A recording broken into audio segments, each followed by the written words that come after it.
দিল্লি বিস্ফোরণের ঘটনায় তোলপাড় গোটা দেশ। সোমবার সন্ধ্যায় দিল্লির লালকেল্লার কাছে বিস্ফোরণে প্রাণ হারান 13 জন, জখম একাধিক ব্যক্তি। আর এই ঘটনায় সাড়া ফেলে দিয়েছে গোটা দেশ জুড়ে। এর মাঝেই এলো বিস্ফোরক তথ্য। মুর্শিদাবাদের পর দিল্লি বিস্ফোরণের তদন্তে এবারে কোচবিহারে এনআইএ। দিল্লি হামলার ঘটনার ঠিক পরপরই জিহাদি কার্যকলাপের সঙ্গে জড়িত এক বাংলাদেশের যোগ মিলেছে বাংলায়। কেন্দ্রীয় সংস্থার উপস্থিতি টের পেয়েই আরিফের শ্বশুর বাড়ি কায়দা করে বাড়ির পিছন দিক দিয়ে তাকে ভাগিয়ে দিয়েছে। আর তাতেই সন্দেহ দানা বেঁধেছে। দিল্লি বিস্ফোরণের ঘটনায় কোনোভাবে এই বাংলাদেশে আরিফের যোগ রয়েছে কিনা তা নিয়েও উঠতে শুরু করেছে প্রশ্ন। দিল্লিতে সন্ত্রাসী বিস্ফোরণের পর গোটা দেশ জুড়ে সতর্কতা জারি করেছে ইতিমধ্যে। বাংলায় অভিযানও চালিয়েছে জাতীয় তদন্তকারী সংস্থা এনআইএ। দিনহাটা নয়ারহাট গ্রাম পঞ্চায়েতের নান্দিনা গ্রামে এক ব্যক্তির বাড়িতে অতর্কিতে হানা দেয় এনআইএর বিশেষ দল। অভিযানের লক্ষ্য ছিল স্থানীয় বাসিন্দা আরিফ হোসেন নামে এক ব্যক্তি। জানা গিয়েছে বুধবার ভোর রাতে কেন্দ্রীয় এবং রাজ্য নিরাপত্তা বাহিনীর সদস্যদের সমর্থন নিয়ে 3 সদস্যের একটি এনআইএ দল আরিফ হোসেনের বাড়িতে হঠাৎ করে হানা দেয়। তবে আরিফ হোসেনকে পালাতে মদদ দেন তার শাশুড়ি শাহেরা বিবি। তদন্তকারীদের তথ্য অনুযায়ী শাশুড়ি আগে থেকেই বুঝতে পেরে জামাই আরিফকে সতর্ক করে দিয়েছিলেন। আর সেই সঙ্গে জামাইকে তদন্তকারী সংস্থার হাত থেকে আড়াল করতে লুকিয়ে থাকার ব্যবস্থাও নাকি করে দিয়েছিলেন শাশুড়ি শাহেরা বিবি। যদিও আরিফকে আটক করা সম্ভব হয়নি, তবে তদন্তকারীরা আরিফের ব্যবহৃত একটি মোবাইল ফোন হাতে পেয়েছে। এবারে প্রশ্ন হচ্ছে যে কে এই আরিফ হোসেন, কেনই বা এনআইএ তার বাড়িতে হানা দিল? তথ্য জানলে পরে একেবারে চমকে যাবেন। এনআইএর পক্ষ থেকে পরিবারের সদস্যদের দেওয়া সিজার লিস্ট, আর সেখান থেকেই বিস্ফোরক তথ্য সামনে এসেছে।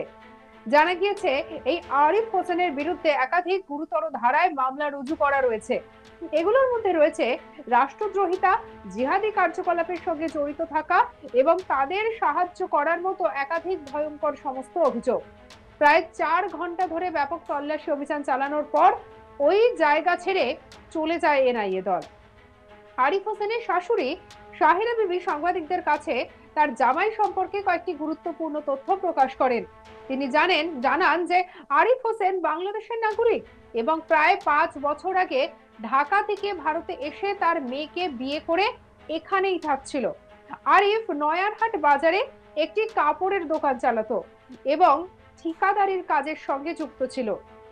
তবে তিনি এও দাবি করেছেন যে তদন্তকারী সংস্থার সদস্যদের কাছ থেকে তিনি শুনেছেন আরিফের বিরুদ্ধে কালো টাকার কারবারের অভিযোগ রয়েছে।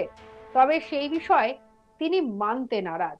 কি বলছেন আরিফ হোসেনের শাশুড়ি শাহেরা বিবি, শোনাবো আপনাদের। না না তাহলে আইডি কার্ড নিয়ে কিনে কয় তুমি ফিরে আসিয়া গেট ঝুঁকপান আসছে, গেট ঝুঁকপান আছে। তা আমি বললে মা কেনটা ঝুঁকপান রে বলে কেউ বাড়িতে আসে না নাই, আমি কথা না করুন বেটাটা ফির দিলে তুমি ফির ঢুকে কি কওয়া খায় মুই কম। তারপর ফির অমনি ফির বাড়ি ঢুকে নাই আগতে গিয়ে ওখানে জামাই আমার বাড়ি, যেটি সত্য সেটি জামাই বাড়ি। তোমার ছবি দেখবা নাকছি, তো দেখো তো আরিফকে চেনেন তো আমার ফির করলে মানে না আমি চিনি না তাহলে অমনে ফিরে আমরা ঘুরিল আমি অমনি যে পিছন পাশে দরজা খুলে জামা পার করে দিলাম, তো তোমরা যাও তারপরে কি হয় মেয়েরা দেখি। পরে জামাই ওদি গেল, পরে ফির ও গেল কায়ালা রিপোর্টার আল্লাহ রসুল জানে তাই কবান যে ঘুরিয়ে এসলেন কে ওই বাড়িটাই হয়, ওই ইসরায়েলের বাড়ি ওইটাই বাড়িয়ে হয়। ওকে ঘুরিয়ে আসিয়ে আমার আগ্নেতে কি জাগিয়ে শুরু করে দিল। হ্যাঁ মিথ্যে কথা বলছেন কেন, আমি কেন বলবো না আমার আসামি বাড়ি আছে, আমি পার করবো তারপরে আমার সত্য কথা বলছি তো ক্ষতি কিশোর এমন করে যখন বললাম তখন আবার করলাম না শোনো আমরা মহিলা বাড়ির পুরুষ নাই, বেশি চিল্লি হাল্লা করেন না কি আছে কি নিবের দরকার হয় নেও চলে যাও, সবই আছে আসামি পানে আসামির ডকুমেন্ট সবই আছে, সব কিছু নেও তাতে কোনো এও নাই। পরে এটাও করেন, পরে বাইরে বেরিয়ে আগো ঢুকিল, পরে বাইরে বেরিয়ে সাইন করে তারপরে ঢুকি। আগো ঢুকলেন কে প্রথমে সাইন ছাড়াই ঢুকছে, হ্যাঁ সাইন ছাড়াই ঢুকলে সেই শুরু করছে গিয়ে আগে ভুলেন কেতা আগে এলা সাইন করবো না, এখন এমনি ঢোকেন সাইন করবো না। তারপরে সেই একেবারে নাগে দিন, দেখবি তো ঘর বেলা শ্বাস করে। হিন্দি দিয়ে বলছে না বাংলায়? হিন্দি দিয়ে বলছে, কোনোদিন বাংলা করে দিল্লি না বোঝং। ম্যাডাম একটা ছিল, ওইটা ফিরি মহিলা পুলিশ ছিল, ওইটা ফির জিজ্ঞেস করবো, তো ফির ভাঙি দেয়। তারপরে এলাও সই দিলাম, তখন তো আমি বলে কে আসছেন, বাংলাদেশে তো মেলা থাকে, এরাই তো বাংলাদেশি নয়। কি বাংলাদেশি? হ্যাঁ কি বাংলাদেশি? বাংলাদেশে কোথায় বাড়ি ছিল? আর কি জায়গাখানে, ঢাকা নাকি জানো না। কতদিন থেকে এখানে? আমার এখানে তো 5 বছর থাকে, অন্য জায়গা ছিল না। আরে তারা আও কিনে বলে না, তাই বলি আমরা আসি নাই। এটা বলে আও কিনে কর, বড় বলে ব্যবসী টাকার বেলে লেনদেন করে, কালো টাকার বেলে লেনদেন করে না, কোনোদিনও তো হইতে পারে না। না হয়তো অন্য কাউকে তোমাকে জিজ্ঞেস করছে, ওই জন্য তোমরা আসলে, না হলে তো আসলে না হয়। তাহলে না না না না, কোনো এটা হইতে পারে না, এটা হইতে পারে না। ব্যাংকের পাসবই দেখেছে? হ্যাঁ সব কিছু দেখছি, পরে সই দিলাম, ঘর ঢুকি। কার পাসবই দেখলো? ইসরায়েলের? না, ওই আমার জামাই। কি নাম জামাই? জামাইয়ের নাম কি? আরিফ। কি? আরিফ হোসেন। আরিফ হোসেনের বাড়ি কি বাংলাদেশে? কতদিন থেকে এখানে থাকে? আসবো তো মেলা দিন হল, আমার তো 5 বছর থাকি। কোথা থেকে বাড়ি? বাংলাদেশ। না, মেয়ের বিয়ে কি বাংলাদেশেই দিয়েছিলেন?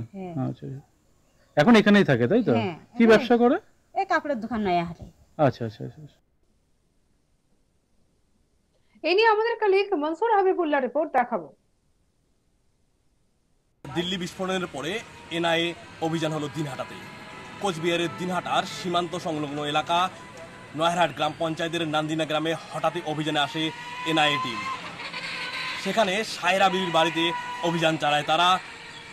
স্থানীয় সূত্রে জানা গেছে, সাহেরা বিবির জামাই আরিফের খোঁজেই এনআইএ দল এসেছিল।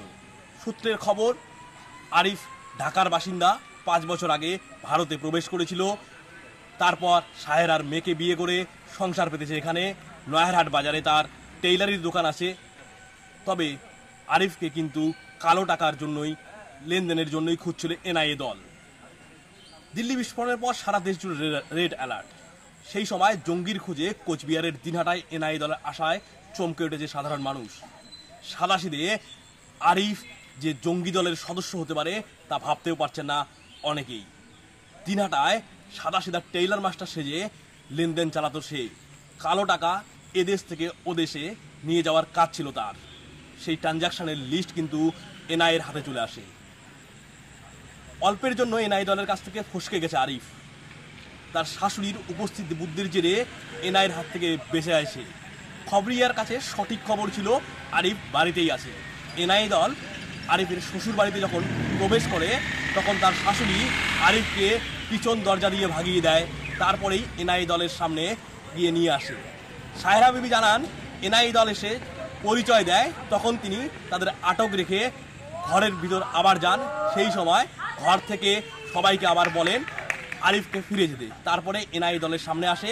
এনআইএ দল আরিফের ছবি দেখিয়ে বারবার একাধিক প্রশ্ন করে, তবে খালি হাতে ফিরে যায়নি এনআইএ দল। আরিফের ব্যবহার করা মোবাইল তারা পেয়েছে। 4 ঘন্টা ধরে সাহেরা বিবির বাড়ি তল্লাশি হয়। খানা তল্লাশিতে একটি মোবাইল উদ্ধার হয়েছে। সেই মোবাইল দিয়ে আরিফ কাদের সঙ্গে যোগাযোগ করত তারই এখন তদন্ত চলছে। তার ব্যাংকিং ট্রানজাকশন থেকে একাধিক তথ্য পেয়েছে, আরও একাধিক জিনিস উদ্ধার করেছে এনআইএ দল। দিল্লির বিস্ফোরণের পরে এনআইএ দলের এই অভিযানের পরে উত্তেজনা চঙ্গে। জঙ্গি গোষ্ঠীর সাথে আরিফের কি সম্পর্ক রয়েছে? সঙ্গে রাখুন আজ তাক বাংলার ইউটিউব চ্যানেলকে, লাইক, কমেন্ট, শেয়ার, সাবস্ক্রাইব করতে ভুলবেন না।